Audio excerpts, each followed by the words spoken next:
மகிழ்ச்சியா இருக்கு. அருமை தாய்மார்கள், அனைத்து இந்திய அண்ணா திமுகவின் புரட்சி தலைவர் எம்ஜிஆர் மீது பாசம் கொண்ட உங்களை மீண்டும் மீண்டும் சந்திக்கிற வாய்ப்பு எனக்கு அறிஞர் எடப்பாடியாரும் புரட்சி தலைவர் அம்மாவும் கொடுத்திருக்கிறார்கள். இந்த திருப்பூர் சட்டமன்ற தொகுதியில் கடந்த தேர்தலில் உங்களை எல்லாம் சந்தித்த பிறகு நீங்க கொஞ்சம் 5000 10,000 இல்ல 30,000 ஓட்டுல ஜெயிக்க வச்சீங்க. யார் ஜெயிக்க வச்சது?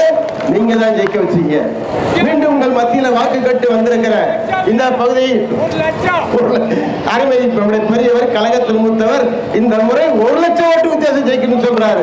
சிவலிங்க 50,000 சொன்னாரு, மூத்தவர் 1 லட்சம் சொல்லி இருக்காரு. அதை எதிர்நோக்கி சொல்லுவோம், அது நம்முடைய பணி. வரும்போது நினைச்சு பார்க்கிறேன், நான் வரும்போது வந்த சாலையை நினைச்சு பார்க்கிறேன். அறிவிச்சவர் ஜெயக்குமார் முயற்சியில சட்டமன்ற உறுப்பு நிதியிலிருந்து இந்த சாலை வருகிற சாலை கூட எங்க அண்ணா திமுக நிதியிலிருந்து சட்டமன்ற உறுப்பு நிதியிலிருந்து போடப்பட்டது. இது போன்ற பல்வேறு திட்டங்களை சிறப்பாக செய்ய முடிந்ததால் இன்னும் தொடர்ந்து செய்ய வேண்டும். சின்னர்ல 40 லட்சம் ரூபாய்க்கு இங்கே சாலை போட்டிருக்கிறோம். பல்வேறு வகையான நலத்திட்டங்களை நாங்களும் ஏற்கனவே மாவட்ட கவுன்சிலர் வந்து பல்வேறு திட்டங்களை கொண்டு வந்தாரு. நாமும் அது சட்டமன்றம்ல பல்வேறு திட்டங்களை கொண்டு வந்திருக்கிறோம். இந்த திட்டங்களை எல்லாம் நிறைவேற்ற வேண்டும், தொடர்ந்து நிறைவேற்றணும். இது தவிர எடப்பாடியார் அண்ணன் 4 வருஷம் ஆட்சி 4 வருஷம் இருந்தாரு. 11 மருத்துவக் கல்லூரியை கொடுத்தாரு. 1 அல்ல 2 அல்ல, ஒரே ஆண்டுல மத்திய அரசு இணக்கத்தோடு 11 மருத்துவக் கல்லூரியை கொடுத்ததோடு மட்டுமல்ல, மக்களுக்கு என்னென்ன திட்டங்களை 2000 பொங்கல் பரிசு முதல்ல 2000 நினைச்சு பார்த்தோமா?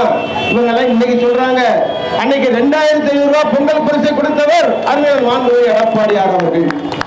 தாலிக்கு தங்கம் கொடுக்கும் போது அந்த தங்கத்தினுடைய 50,000 இருந்தாலும் சரி, 1 லட்சம் இருந்தாலும் தொடர்ந்து கொடுப்பேன்னு சொன்னவர் எடப்பாடியார்.